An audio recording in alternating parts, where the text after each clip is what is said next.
Devido aí às grandes mudanças climáticas, o nosso querido Edson está afastado, mas hoje vim aqui para substituí-lo e estou aqui ao lado do meu querido Manuel Neto. Bom dia, senhoras e senhores, Godoy, Zé e Lucas, o nosso querido Lombardi. E Alan. Boa.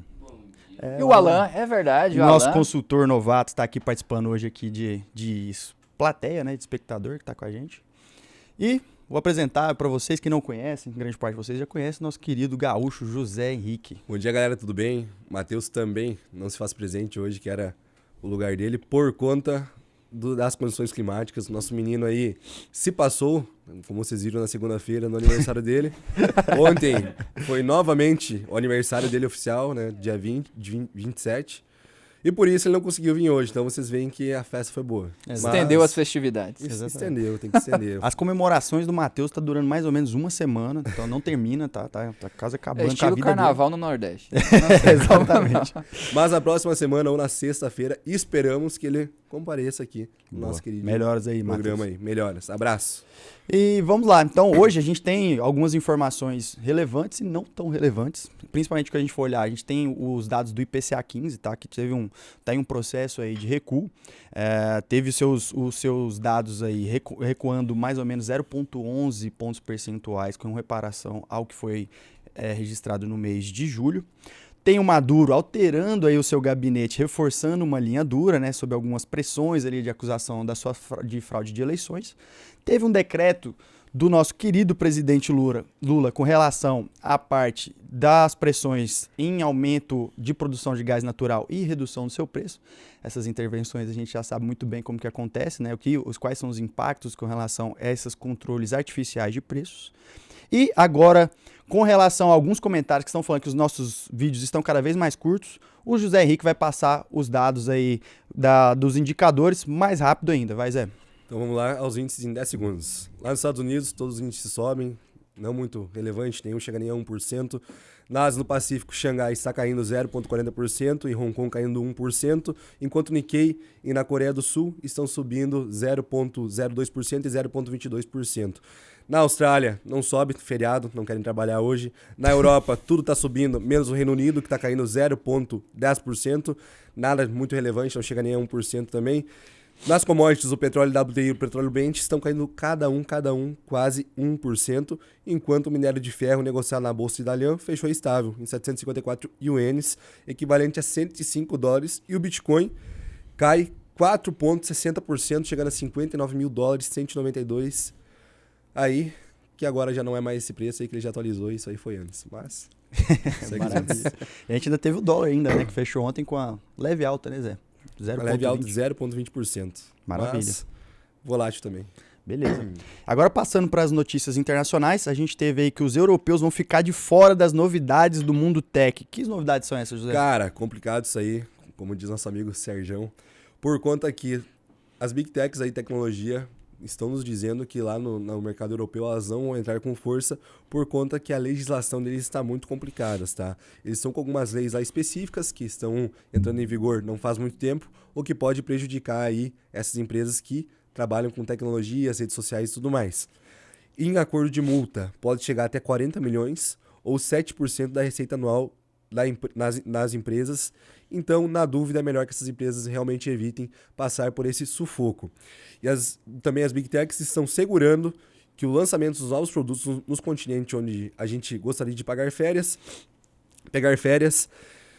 não vai acontecer, e também seguraram que vão ter boas mudanças aí na questão dos nossos modelos de inteligência artificial, que eles prometem que vão ajudar nós nas nossas diversões do dia a dia, nosso cotidiano, e também no nosso trabalho com relação a essas empresas aí que a gente usa até como ferramentas de trabalho. Um exemplo disso é o próprio Instagram, que a gente usa lá como meio de captação de leads e também divulgação do nosso trabalho empregado aqui na UVP e no nosso canal aqui da UVP Capital. Exatamente. E também como meio de comunicação para você que quer contar com a nossa consultoria, tem o nosso Instagram aí. Quiser, pode chamar a gente lá, que a gente já dá o início neste processo de A consultoria. gente adora conversar com estranho, né?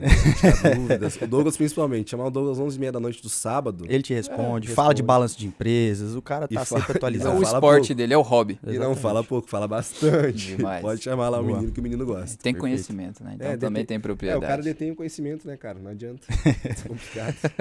Agora, olhando para o âmbito nacional, a gente viu aí o decreto sobre o gás natural, que a gente estava falando sobre um possível controle artificial dos preços de produção. Nosso querido Manuel vai trazer um pouco mais de informações sobre essa notícia. Perfeito, Godoy. Bom, basicamente a gente tem aí esse atual governo, através da Agência Nacional de Petróleo, ANP, tentando implementar aí uma política de controle de mercado, tentando baratear o valor ali do gás e ao mesmo tempo aumentar a produção. Basicamente hoje a extração do petróleo e também do gás natural brasileiro ele é offshore. O que quer dizer esse offshore? Ou seja, ele é fora ali do continente, ali em águas profundas, que é basicamente onde tem ali as maiores jazidas aí de petróleo do Brasil e é onde está todo o nosso expertise ali em fazer essa extração. Só que o que acontece? Quando você vai fazer essa extração, mais de 50% ali dessa extração do gás natural, ele reinjetado ali dentro do duto, para aumentar a pressão ali e ficar mais fácil a extração do petróleo. Só que agora, através desse novo decreto, a Agência Nacional do Petróleo ela vai limitar essa quantidade de reinjeção do gás natural dentro desse duto. O que isso vai gerar? Vai gerar ali vamos dizer assim, um descontrole tanto para as empresas que estão atuando aí, Petrobras, Shell, entre outras do segmento, que elas não vão ter mais essa autonomia de poder fazer esse reinjetar esse gás para baratear o custo e ao mesmo tempo naqueles momentos que a demanda está mais arrefecida, que não está compensando você jogar a quantidade suficiente ali de gás, porque o seu custo não vai valer ali o valor que você vai estar vendendo, você não vai estar mesmo ter mais essa autonomia, o que acaba prejudicando ali a liberdade do mercado. Então é um meio de intervencionismo que pode provocar aí um descontrole e até mesmo prejuízos aí futuros. Ou seja, nada que você consegue ali forçar um controle artificial a curto prazo. Pode ser que para a sociedade, principalmente para aquelas pessoas que não têm muito conhecimento, que vê ali o botijão de gás, sua conta de gás mais barata, só que lá na outra ponta você vai acabar pagando isso, porque as empresas vão ser menos ineficientes, elas não vão ter mais incentivo e você acaba ficando dependente aí de um sistema que ele é vicioso.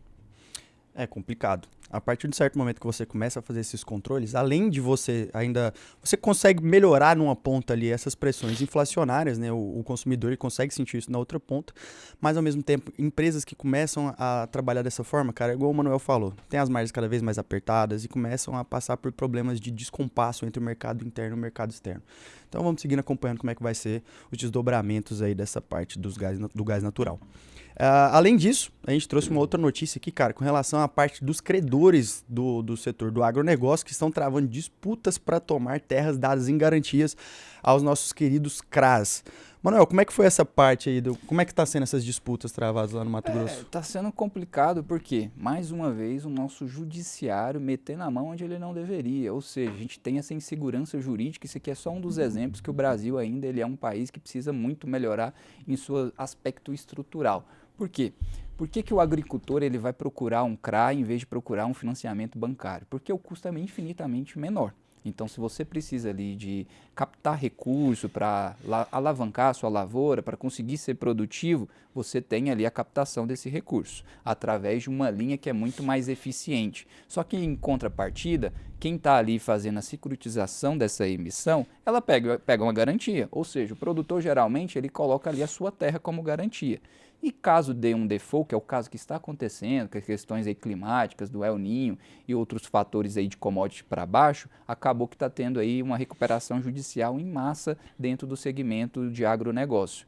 Quando isso acontece, as pessoas ali que fizeram a emissão da dívida vão lá buscar executar a garantia, que basicamente ali era a terra. Só que aí o grandioso empresa ali, ela vai e aciona judicialmente, porque ela sabe que tem essa brecha. E aí ela julga, ou ela faz aquela defesa que fala que aquela terra que ela colocou como garantia é de necessidade essencial para a produção ou para a existência da companhia. Então, basicamente, ali no Fórum Judicial de Sinop, teve ali um julgamento favorável para essa empresa que adiou essa execução da garantia. O que isso pode impactar daqui para frente? As próximas emissões de CRAs provavelmente vão ter um custo maior, ou então quem for ali fazer a securitização vai procurar outras garantias que sejam facilmente ali executáveis. Então isso acaba impactando lá na frente todo o ecossistema. Então, como a gente tem essa insegurança, é ruim. Por um lado você vê, beleza, para o produtor vai ser bom, ele vai conseguir ali ganhar um fôlego, mas quando você pensa no âmbito sistemático como um todo, de todo o sistema, isso acaba impactando e acaba trazendo muito mais malefícios do que benefício. Com certeza. Se a gente for olhar, cara, a gente precisa dessa estabilidade jurídica ali para que a gente consiga ver o mercado conseguindo ser um propulsor desse setor e não começar a repelir essa parte que é onde os produtores vão conseguir captar mais recursos, né, cara? Porque, pô, a gente vê que muitos desses bancos, às vezes, não estão com linhas mais abertas para emprestar para o produtor do agronegócio, já tem um plano safra ali rodando, e uma outra ponto que é muito importante é o próprio mercado. A captação, ela é necessária porque, às vezes, o Estado não consegue suprir essa demanda de crédito, seja no agronegócio, seja na parte de infraestrutura, seja na parte ali do ramo imobiliário, e a gente precisa dessas instituições funcionando. Então, cara, depois de tanto intervencionismo, né, vamos falar de alguma coisa aqui que não seja alguma intervenção do Estado com relação à parte da economia ou do mercado, né? Então a gente teve uma boa notícia, né? O IPCA 15 aí tá começando a dar uma arrefecida, cara. Graças a Deus. Pô, bom demais, cara. Isso aí, o IPCA começando a arrefecer, a gente já começa a ver ali uma pressão para que a gente consiga baixar ainda mais a nossa taxa de juros. Tem os Estados Unidos ali cada vez mais pressionado para isso também. Então, conta um pouco mais pra gente como é que foi esses índices aí do IPCA 15, José. Então o IBGE agora, nosso grande, que faz esse cálculo pra gente do IPCA, que é o Índice Brasileiro de Geografia e Estatística, eles fizeram o cálculo aí, a prévia de inflação de agosto registrou 0,19%, abaixo do 0,30% que ocorreu em julho.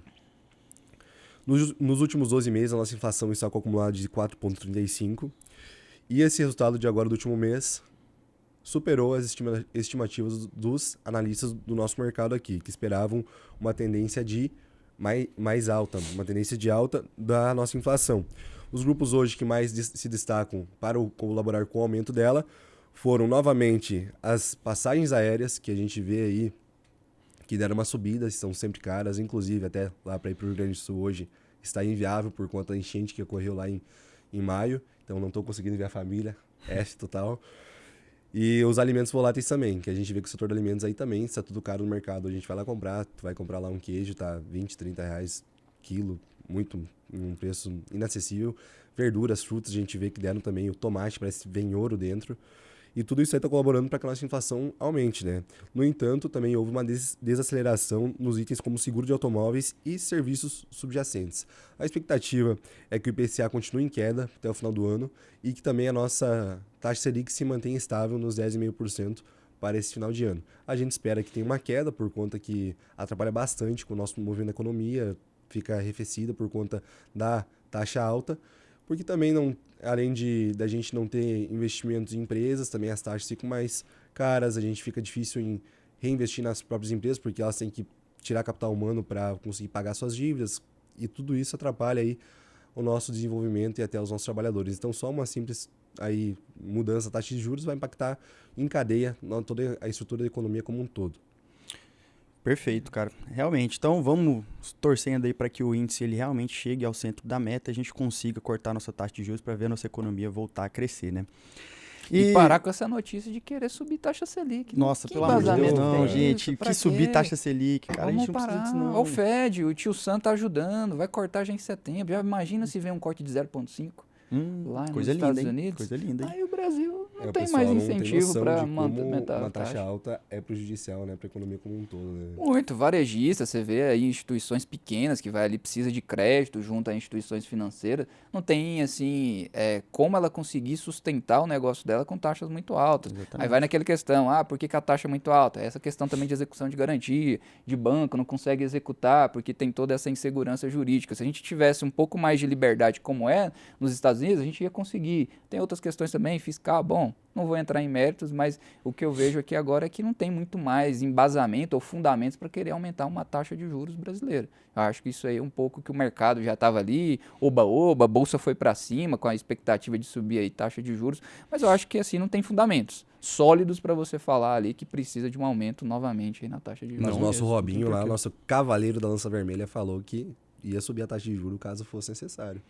Sim. Vocês viram Para mim, eu acredito que isso aí também tenha sido mais uma forma de apaziguar os ânimos do mercado do que de fato algo que vai acontecer, tá? Eu acho que o Brasil não tem nenhum porquê com relação a isso, porque por mais que a inflação esteja ali numa banda próxima ali de estourar ali a meta ali para cima, né, que é estabelecida pelo CMN, cara, a gente não tem porquê.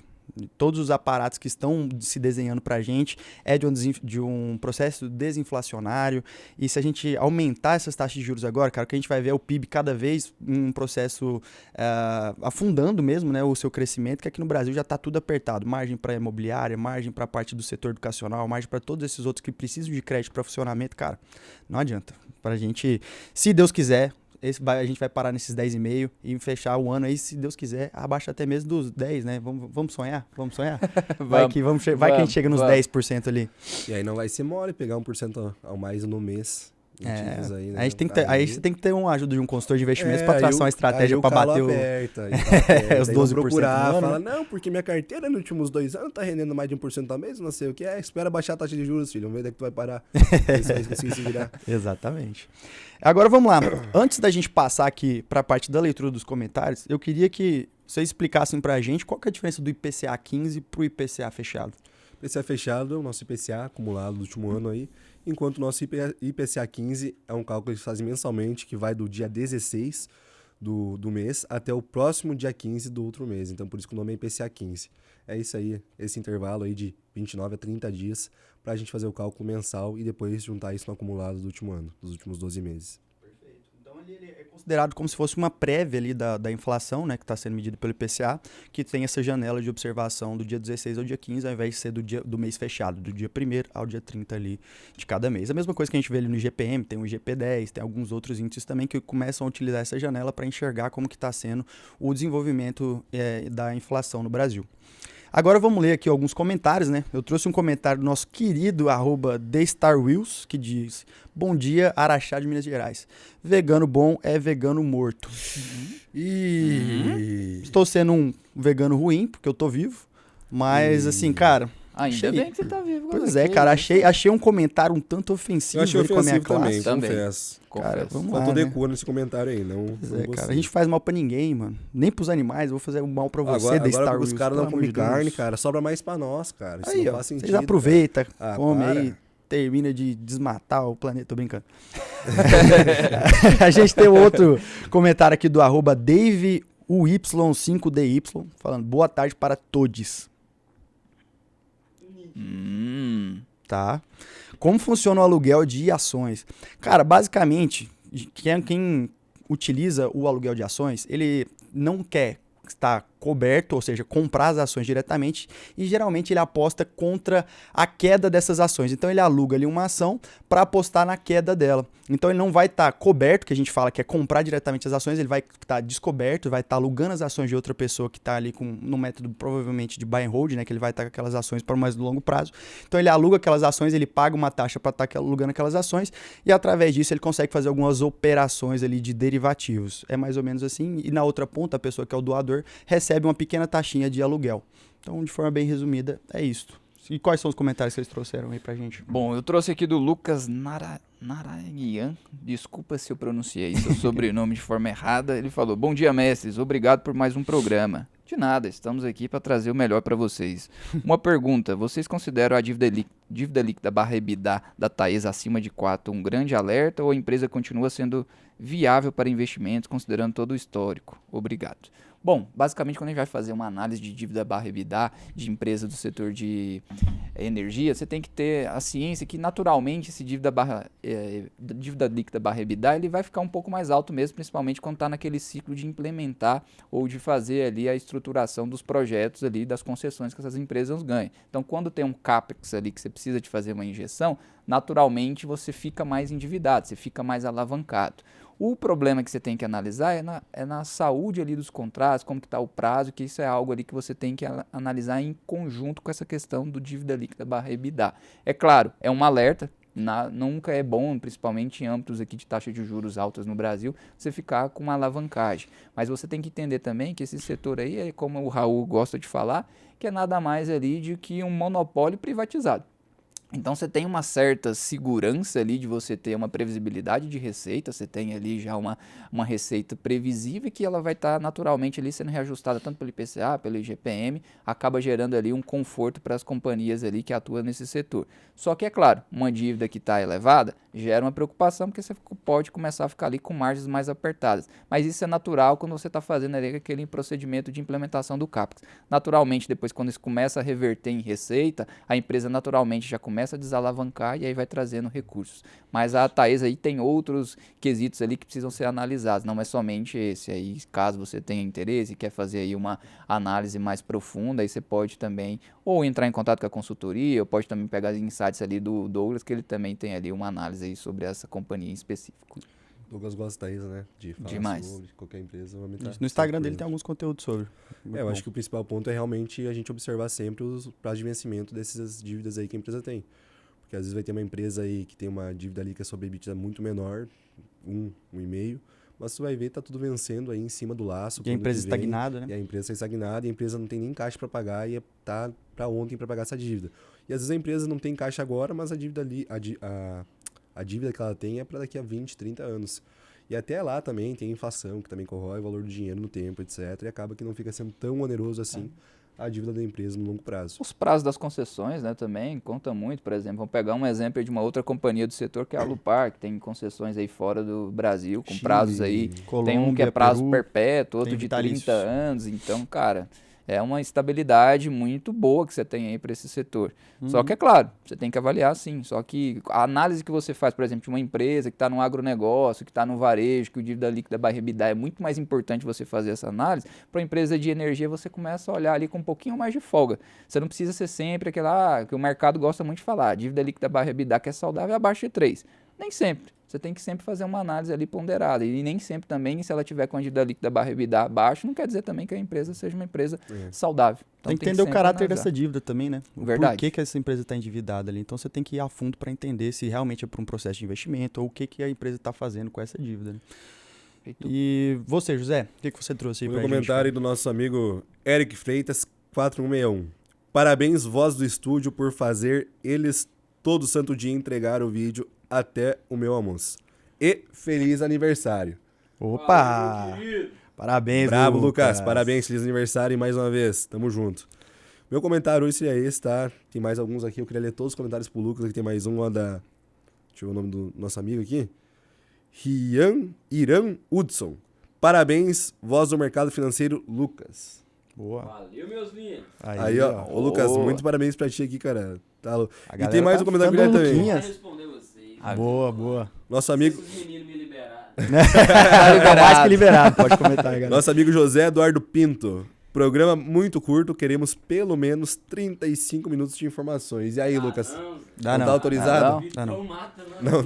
Toda vez que passa de 30 minutos, a gente tem que ouvir uma falação do nosso querido produtor. Então, vou falar pra você. Cara, passar de 30 minutos é só dor de cabeça pra gente, cara. Então se vocês querem mais de 30 minutos, comenta aqui. Se chegar um número bom de comentários aí, a gente faz uma petição pro uma Vitão. petição pro Vitão. Deixa elas fazer um programa mais comprido aí de maneira geral. Fechou? Boa. Maravilha. Agora vamos lá, cara, passando para as notícias não tão irrelevantes, né? A gente tem aí a Nvidia que deve mostrar como que está o boom da nossa querida inteligência artificial. Então toda a Wall Street aí estará de olho agora nessa quarta-feira que a gigante Nvidia vai divulgar os resultados do seu segundo trimestre aí. Por um lado, projeta-se que a receita Big Tech seja de 28,7 bilhões no período, um aumento de 100% de ano após ano. Aí a gente tem aqui o dado em inglês, mas a gente é Brasil, então a gente falar do ano passado para esse ano aqui, um aumento de 100% nas suas receitas, porém mostrando uma desaceleração em relação ao primeiro trimestre desse ano, quando o crescimento foi de 262% com relação ao ano passado. Então a gente sabe que a Nvidia hoje é a empresa que teve um crescimento exponencial absurdo nos últimos anos, 262% aí de crescimento nas receitas é um número muito absurdo, né, Godoy? Como é que tu enxerga isso aí da Nvidia hoje? Tu acha que é uma bolha? Não, eu não vou me meter a dizer isso, mas... Olha só, Olha o cara querendo me jogar na fogueira, cara. Jogou na fogueira. Eu não me arrisco a dizer que isso é uma bolha, nem a Qual é pau, o cara. horizonte de tempo que você quer falar isso aí? Bota aí uns bons aninhos aí, viu? Não, no longo prazo a NVIDIA compra, não tem como, é inteligência artificial, semicondutores, isso aí é o que vai fomentar naturalmente pelos próximos 10, 15 anos. Aí se você vai falar nos próximos 1, 2 anos, a empresa está esticada e a empresa pode ter aí um valuation, na correção no valuation da empresa, sem dúvida, principalmente se a gente tiver uma recessão. Se a gente tiver uma recessão lá fora, essas empresas que são voltadas para o setor de tecnologia, todas vão corrigir naturalmente, porque os investidores saem de algo que é mais arriscado e vai para algo que é mais perene, que tem ali mais seguridade nessa parte aí de alocação do recurso. Mas aí você olha uma picture, um horizonte muito mais longo de 10, 15 anos, aí a NVIDIA é muito compra. O que preocupa um pouco os investidores é o atraso na produção dos chips Blackwell, que é aí os chips de inteligência artificial da próxima geração, que pode prejudicar um pouco o crescimento da empresa. Então pode ser um dado negativo aí perante os investidores, que a empresa está atrasando a entrega e a gente sabe que todo mundo que atrasa a gente não gosta, o ser humano não gosta por si só do que atrasa aí, tangindo aí também a NVIDIA na sua produção. Porém, eles já são líder mundial aí em design, em inteligência artificial, que a gente vê de maneira muito pujante hoje, presente na sociedade. Todo mundo usa GPT para tudo, tá virando muleta aí em muitos empregos. E a NVIDIA se destaca nisso, que é uma ferramenta que está revolucionando o mercado faz algum tempinho aí já. Então, com certeza, é uma empresa que ainda tem a crescer, porém a gente não sabe até quando. Esse é o ponto a se especular aí. E também, segundo os nossos analistas aí, a NVIDIA deverá prever um aumento de 75% de receita para o nosso terceiro trimestre do nosso ano de 2024, o que encerraria a sua sequência de 5 trimestres de crescimento de 3 dígitos. Caramba, então, cara, mas ainda é uma máquina, né, cara? Crescer 75% de receita é um absurdo, cara. É muito um loucura. absurdo. Loucura. É uma empresa que virou aí o termômetro, né, com relação a essa parte de inteligência artificial, é a NVIDIA. Então, assim, se os resultados vierem cada vez mais fortes, só deu mais um indicativo aí que a inteligência artificial continua bombando no mundo afora, né? Agora vamos passar aqui para a notícia do nosso querido presidente Maduro, né? Aí ele continuou alterando o gabinete, reforçando uma linha dura ali, né? Manuel, conta mais um pouquinho aí sobre esse querido a famosa burocracia meio que ali escondida, passando um pano. É como se fosse quase um dirigente aí de futebol brasileiro, né? Não deu certo ali, não confio mais, está demitido. É como se você, Godoy, Zé, o Lucas e o Alan aqui falassem, não concordo com você. Beleza, vocês estão todos demitidos. Nicolau Eu vou colocar outros aqui para fazer parte. É basicamente, ele não está mais confiando ali naquele círculo que ele tinha ali, o círculo íntimo. As pessoas viram ali que as ideias dele não estavam mais de acordo com o que acreditam e acaba que ele estava tendo, vamos dizer assim, desertores ou pessoas que ele já não tinha tanta confiança. Quando você não tem mais essa quantidade de pessoas que você confia e você não consegue mais ter aquele apoio até mesmo para ter uma governabilidade aí na parte aí do novo mandato dele, então ele faz essa troca, principalmente nas empresas ali mais voltadas para o galinha de ovos de ouro dele ali, que é a parte das petrolíferas, principalmente a agência que faz a regulamentação lá na Venezuela. Então as maiores trocas ali foram nessa, principalmente também no setor ali financeiro, que é para ganhar o apoio ali aonde fomenta economicamente aí a economia da Venezuela. Mas o cara insistente demais, cara. O mundo inteiro falando, reconhece aí que tu não ganhou, deixa o outro cara lá. Mas o cara eu também não entrega. seria insistente, eu eu ia fazer tendo o quê? China e Rússia nas minhas costas, eu seria Aí é insistente. complicado mesmo. Quem vai ter o culhão? Quem vai ter o culhão de entrar na Venezuela e falar, Maduro, sai fora, Estados Unidos vai entrar, ele vai querer brigar essa guerra? Já tá na Ucrânia, já tá na faixa de Gaza. Pega China e Rússia querendo ali, os homens são não fortes, dá né? conta. Os A homens dívida Não vai. toda pressionada dos Estados Unidos, questão de guerra que eles estão travando, eles vão entrar no da Não Venezuela. não vai. Aí O cara vai já tá todo endividado. Deixa o Nicolau lá acontecer. com as suas petrolíferas e pau na máquina, né? Já era. Mas é triste, cara, a situação, né? A gente vê o que a população... Você concorda com isso, Zé? Meu Deus do livro. Então você tá demitido também. Tu quer me jogar no fogo. O cara quer me jogar no fogo. Ele pegou ar comigo quando eu falei no vídeo. Jamais. Pô. Então é isso, gente. Agora, para encerrar o programa, o nosso querido José Henrique vai trazer aí o nosso recado final. Então hoje aqui a gente queria falar aí, eu e os meninos aqui, palavras. Hoje não vai ser um programa que vai acabar de maneira feliz. Que os meninos gostamos muito de futebol, a gente acompanha aí, cada um torce para um time diferente. E nessa última madrugada aí, não foi na madrugada mesmo, faleceu o nosso Juan Esquerdo, zagueiro do Nacional. Após passar mal, segundo aí uma arritmia cardíaca, teve uma parada cardíaca no caminho para o hospital e veio a falecer. Então hoje não tem musiquinha feliz, não é um dia alegre para o futebol e o futebol inteiro está em luto pelo falecimento aí do nosso querido Juan Esquerdo, zagueiro aí do Nacional. Uma palavra de vocês em Minas. É isso. Não, meus sentimentos descanse aí em paz à aí, família, cara. sentimentos pra família.